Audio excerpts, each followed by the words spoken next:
Thank you for calling, Chase. This is Josh. How can I help you? Hi, this is Sharon Avery, and I just received a letter in the mail that my second is in foreclosure. My first is current, and I'm not understanding what's happening. Don't you people do the first with the second, whatever you try to do? I got to work out, shouldn't it have been with the second, or what's going on? Because my first is current. I always keep it current. I just feel a little behind with the second. You cannot take my house. Please don't take my house. Okay, Mrs. Avery, I do understand your frustration and possible confusion. If you give me the opportunity to pull your account up, I'd like to go through a verification process, and then maybe we can discuss that. I can give you a little more detail as to what's going on. Okay. Do you have your loan number available? I do. Okay, go ahead. 429-632-04521. Okay, I do appreciate that. Let me go through the security verification process here. If I could have you go ahead and state your name as it appears on your account in full for me, please. Sharon D. Avery. Okay, Miss Avery, and the last four of your social, ma'am. 2560. Okay, could you verify the property address in full? 25-45-Forney Street, La Mesa, California, 90145.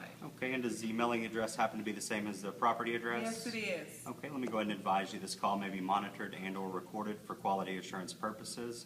Also, this is an attempt to collect a debt. Any information obtained will be used for that purpose. Ms. Avery, what's the best telephone number to reach you in the event we are disconnected?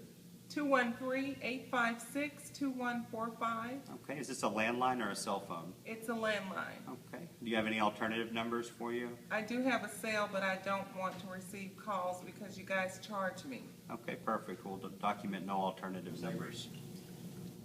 You guys are going to be presented with two different examples of the way to handle a call. On the first example, the rep is going to be very vague and not go into detail on the ins and outs of the program and how it works. And you're going to see how that could somewhat spiral out of control and cause confusion. The second example, the rep is going to be very informative and also explain exactly how the process works and show how successful that can be. If you guys would please pay attention to the following scenarios, we'll get started and see how it goes. Okay, Ms. Avery, I do appreciate you taking the time to go through the verification process with me. I understood you needed some clarification on a few things.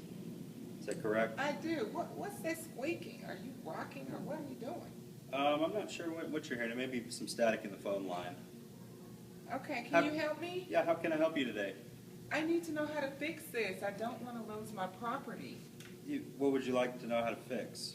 Elaborate a little bit if you would for me, please.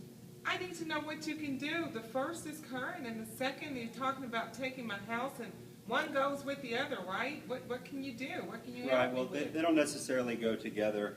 They're separate entities.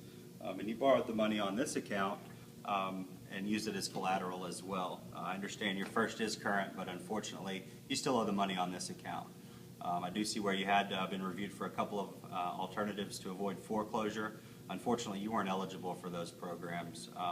So, at this point, we have to look at other avenues. Well, I see it's obviously that you cannot help me. You just want to take my home, like I've heard you've done other people.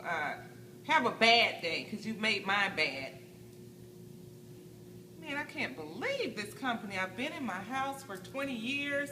This guy, it sounds like he's rocking in a chair doing God knows what. He didn't even explain to me what kind of workouts I've been on previously.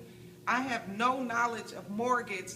Chase is a crock. They don't want to help. They just want to take. As you can see, if a call isn't properly handled, it could lead to a situation where the customer is frustrated, upset, and confused. We want to try to avoid that. This next call, we're going to hear the proper way to handle it and show the difference it Okay, can Mrs. make. Avery, I do appreciate you taking the time to go through the verification process with me. I do understand you have a couple of questions that needed some clarification on the fact that your first lien is current and your second lien is in foreclosure. I'd like to take the time to elaborate and kind of go over that information where you get a general understanding and better clarification. The reason that we're moving forward with foreclosure on your second lien is, while your first lien is current, is there's two separate liens with one collateral address. I know your first is current, we understand that. However, we have to protect our vested interest on this second lien whenever the loan is defaulted on. We have some options that are available for you. We'd like to go over those and see if we can determine your eligibility for some programs and help you out. Maybe you can retain the property and move forward with satisfying this particular obligation as well. Well, thank you, Josh. I really have a better understanding of how the first and the second work, and I appreciate your explaining that to me, and we will work together to save my home. I'll speak with you again, sir. Thank you. Wow. So he did help me to understand. And Chase really does care about me. As you can see from the last example, if an account is handled properly and with care and a little humility, it usually goes a long way, and the customer appreciates it as well as Chase is doing its job. Let's stay on track.